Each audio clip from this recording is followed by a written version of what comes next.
அதிகாரம் 25.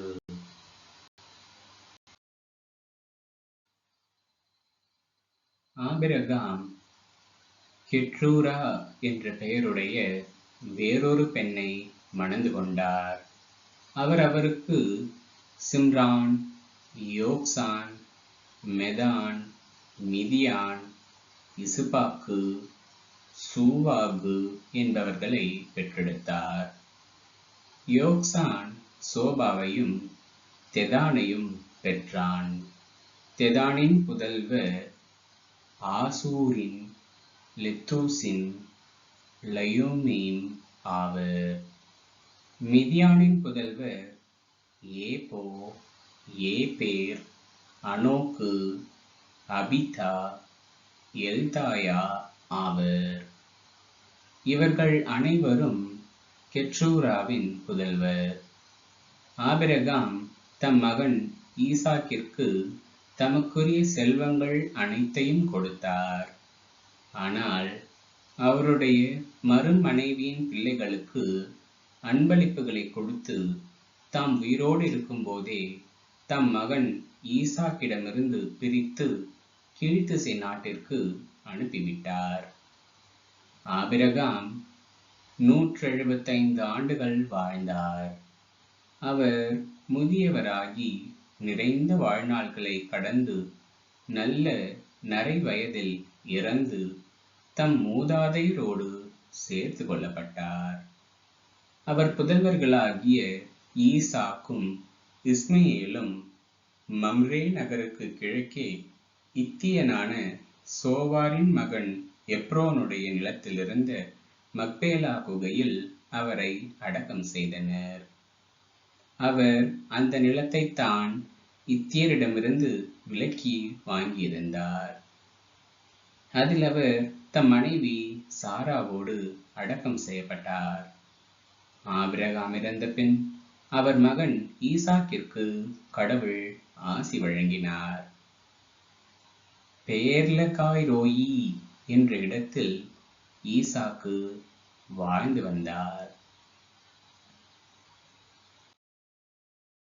சாராவின் பணிப்பெண்ணும் எகிப்தியளுமான ஆகார் ஆபிரகாமுக்கு பெற்ற மகனான இஸ்மயேலின் வழிமரபினர் பின்வருபவர் ஆவர். பிறந்த வரிசையின்படி இஸ்மயேலின் புதல்வரின் பெயர்கள்: இஸ்மயேலின் மூத்த மகன் நெபயோத்து, கேதார், அத்பியேல், மிப்சாம், மிசுமா, தூமா, மாசா, அதாது, தேமா, எட்ரூர், நாபிசு, கேதமா. இவர்களே இஸ்மயேலின் புதல்வர்கள். 12 குலங்களின் தலைவர்களான இவர்கள் தம் குடியிருப்புகளுக்கும் பாளையங்களுக்கும் தம் பெயர்களையே இட்டனர். இஸ்மயேல் மொத்தம் 137 ஆண்டுகள் வாழ்ந்த பின் இறந்தார். அவர் இறந்து தம் இனத்தாரோடு சேர்த்து கொள்ளப்பட்டார். அவர்கள் அவிலாவுக்கும் சூருக்கும் இடைப்பட்ட பகுதியில் வாழ்ந்து வந்தனர். இது எகிப்திற்கு கிழக்கே அசீரியா வரை உள்ளது. இவர்கள் தங்கள் சகோதரர்கள் அனைவரையும் விட்டு பிரிந்து வாழ்ந்தனர். ஆபிரகாமின் மகன் ஈசாக்கின் வழிமரபினர் பின்வருபவர் ஆவர். ஆபிரகாம் ஈசாக்கை பெற்றார். ஈசாக்கிற்கு 40 வயதான போது பதானராமை சார்ந்த அரமேயன் பெத்துவேலின் மகளும் அரமேயன் லாபானின் சகோதரியுமான ரபேக்காவை மணந்து கொண்டார். ஈசாக்கு மலடியாயிருந்த தம் மனைவிக்காக ஆண்டவரிடம் மன்றாடினார். ஆண்டவரும் அவர் மன்றாட்டை கேட்டருளினார். அவர் மனைவி ரபேக்கா கருத்தரித்தார். ஆனால் அவருடைய கருப்பையில் இருந்த புதல்வர்கள் தங்களுக்குள் முட்டி மோதி கொண்டனர். அதை உணர்ந்த அவர், எனக்கு இப்படி நடப்பது ஏன் என்று ஆண்டவரிடம் கேட்கச் சென்றார்.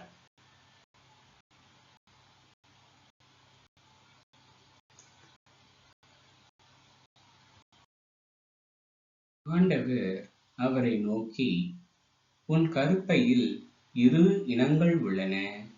உன் வயிற்றிலிருந்தே ஈரினத்தார் பிரிந்திருப்பர். ஓர் இனம் மற்றதை விட வலிமை மிக்கதாயிருக்கும். மூத்தவன் இளையவனுக்கு பணிந்திருப்பான் என்றார். அவருக்கு பேறுகாலம் நிறைவுற்ற போது 2 பிள்ளைகள் கருப்பையில் இருந்தன. முதலாவது வெளிவந்த பிள்ளை செந்நிறமாகவும் அவன் உடல் முழுவதும் முடிமயமாகவும் இருந்தது. எனவே அவனுக்கு ஏசா என்று பெயர் இட்டனர்.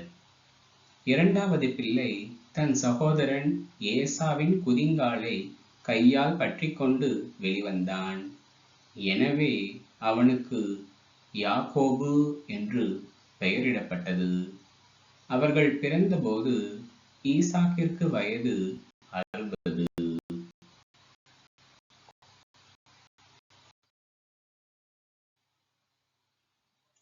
இருவரும் வளர்ந்து இளைஞரான போது அவர்களுள் ஏசா வேட்டையில் வல்லவனாய் திறந்தவெளி மனிதனாய் வாழ்ந்து வந்தான். ஆனால் யாக்கோபு பண்புடையவனாய் கூடாரத்தில் உறைபவனாய் வாழ்ந்து வந்தான். ஏசா வேட்டையாடி தந்த உணவின் பொருட்டு ஈசாக்கு அவன் மேல் அன்பு கொண்டிருந்தார். ரெபேக்காவோ யாக்கோபின் மீது அன்பு கொண்டிருந்தார்.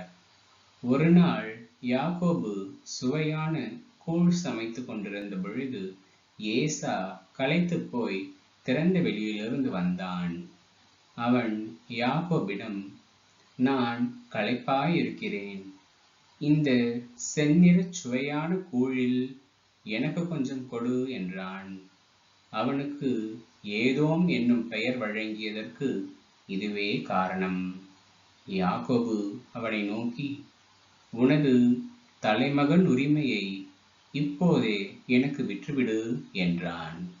அவன், நானோ சாகப் போகிறேன், தலைமகன் உரிமையால் எனக்கு என்ன பயன் என்றான். யாக்கோபு, இப்போதே எனக்கு ஆணையிட்டு கொடு என்றான். எனவே ஏசா ஆணையிட்டு தலைமகன் உரிமையை யாக்கோபுக்கு விற்றுவிட்டான். யாக்கோபு ஏசாவுக்கு கொஞ்சம் அப்பமும் சுவையான பயிற்றங்கூழும் கொடுக்க அவனும் தன் வழியே சென்றான். இவ்வாறு ஏசா தன் தலைமகன் உரிமையை